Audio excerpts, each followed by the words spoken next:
Hi guys! Welcome to my vlog. This is Uyong, aka Bagyong Uyong. At syempre, nagbabalik po tayo, di ba? Kasi marami nagtatanong sa akin or marami nagchat sa akin about Chuyan. At of course, may bisita po tayo, si Chuyan! Ay mga Chuy, sumayang buntag nga to diya, no?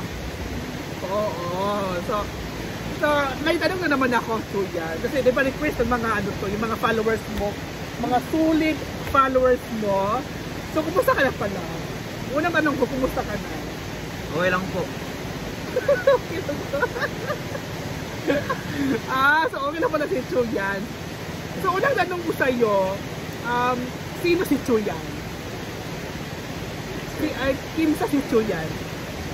Hirap kaya. Oo, kaya. Kan. Si Chuyan, susaka kan. Estudyante nga nang kamot nga makauman nag-eskwela. Despite sa kalisod sa sitwasyon naning kamot jud.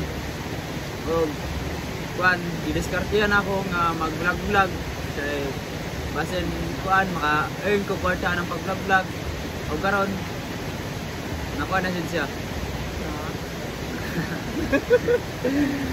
na nimo na-earn na nimo. Oo, na-earn na ako. Tapos wala, hindi niya alam. So ngayon, di ba sabi mo nga si Chuyan ay nag-vlog, nag-aaral, isang estudyante. Anong course mo? Criminology. Third year, second year, fourth year? Second year. Second year college na po si Chuyan. Saan ka nag-eskwela karon? Balingasag. Sa Balingasan. So karon, ako pangutana, nganong nailan ni mo si Brenda? Nailan ako si Melinda tungod kay G-Ford. Kay G-Ford. Chat ni sa una. Tapos nang lead support, others ba? Pinabanga.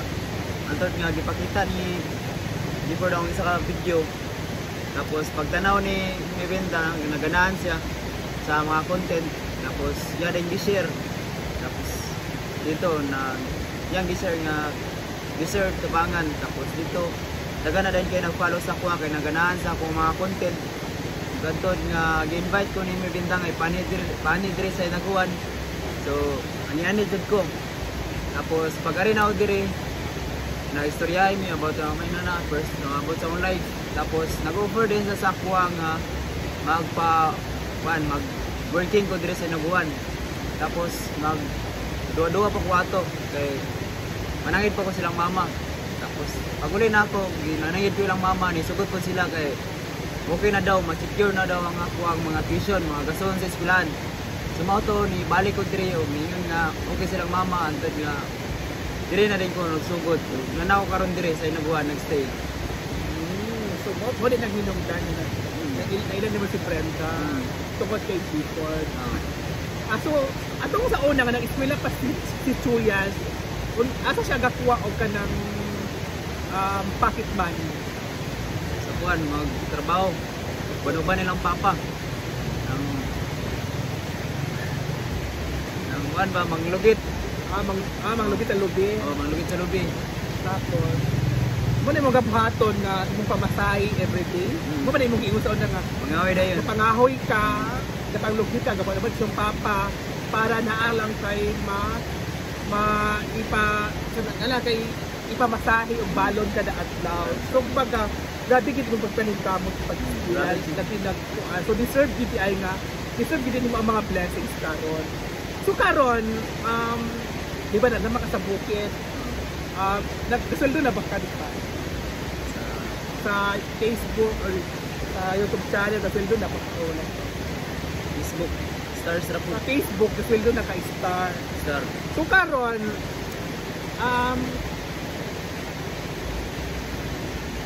kalimutan kung ba't wala. Nagkikipa ko na itong followers. So karon nga okay na imong family or parang stable na kay diba na ay nagpabalay ka. So unsa imong mga istorya about sa imong balay? Ako may istorya is nako nga pasalamat kay may been damage na kuan Dili lang kay di akong gipa-steady sa nagbuhan, gibuhatan pa jud kog balay. So grabe jud nako nga dako nga pasalamat ug sa tanan social climbers. Dako jud kay natabang sa kuha ug sa nag-sponsor para pandugang pala sa mga materyales dito sa balay para tuloy-tuloy ang mga trabaho. So lipay kay ko kay wala jud ko wa ko nagdaom nga maabot sa kuha. Kay wala ko nagwan ang ako wala nga padayon lang. Dili mo undang. Tapos sa akong pagpadayon, akong natabo ang mga blessings. Ayaw pa naman ako ng mga blessings sa akong pagpadayon, pagpaningkamot. O lipay ko.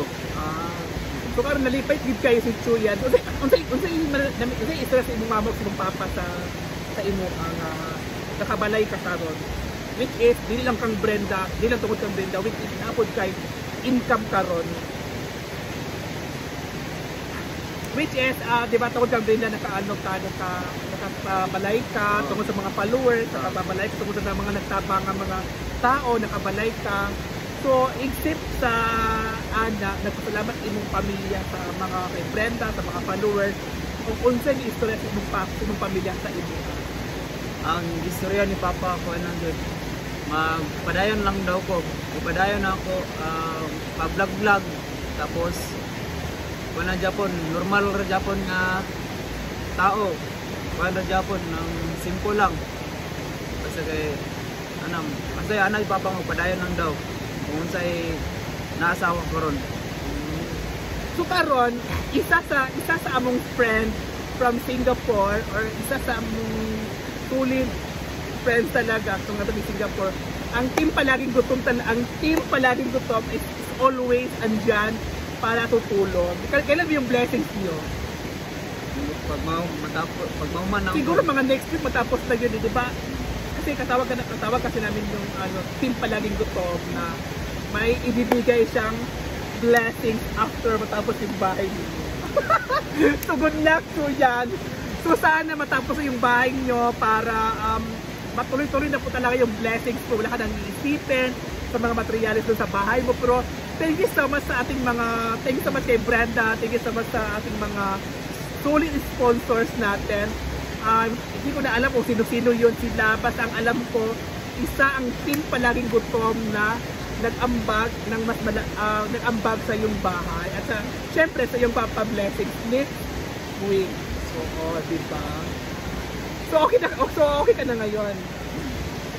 Yung mga pag-aaral mo, bayad na yun lahat, yung mga pass mong mga bayarin, binayaran mo na yun lahat o hindi? Napay nabilin. Ha? 3,000. 3,000. Ang kulang. Tanan-tanan. Sa first sem lang. Tapos pagka January, magpa-outro ko din para second sem. Another na po yung bayaran. So, ang kulang nila sa imong pag-eskwela, sa imong mga bayaron is 3,600 na lang. So, ayan ha. So, na first sim. First sim na. So, second sim, wala na kay bayaron nun. Nato. One of 10. Another 20 na po. 20? Ano po? Gabi palang gastos pala na. So, first sim is may kulang kang 3,000 o 3,600. Sa second sim, wala may second sim. Wala pa. Pero saan yung second sim? January. So, second sim is January. So, ilang bayaron ng anak? 10,000. 10,000. Third sim? Wala. Third year na siya. Third year na siya. Third year, first sim. Tapos, another buy na. Wow! So, congratulations, Chuyan. Sana tuloy-tuloy na yung blessings mo. At sana tuloy-tuloy na yung mga pag-upload po ng mga video. At ayan na po guys. So, alam na po natin si Chuyan po ay isa po siyang estudyante doon sa Balingasan. Isa din siyang, ang course po niya, isa po siyang police course. At syempre yung pamilya nagpapasalamat kay Brenda at sa mga taong sumusuporta sa kanilang family. At thank you so much din sa mga social climbers. Malaking tulong na rin dun sa pag-ano niya kay Chuyan. So good luck kay Chuyan. Sana matapos na yung bahay mo and good luck sa yung blessing house. So good luck sa iyo. Kaya guys, thank you so much and God bless. Bye! Thank you. So ayan guys, dito na po tayo mga mamshi at nakita na pan mo natin kung ano yung lawak ng kanyang hinaguan nature farm ni Brenda. So ayan, may mga basura pa po dito. So nakita naman po natin kung anong ganda at lawak ng kanyang hinaguan. Diba? Sobrang lawak, guys. So iikot muna tayo dito. Ayan. Ang lawak. Diba? At ito yung pool ni Brenda. Yan yung pool niya. Ayan. Yung mga kahoy niya dito. Siyempre, papasok tayo dito, guys. Diba? Ang lawak. Nakita na po natin, guys, ha. At dito naman yung pool niya. Di ba? Dito ang lawak ng pool niya dito.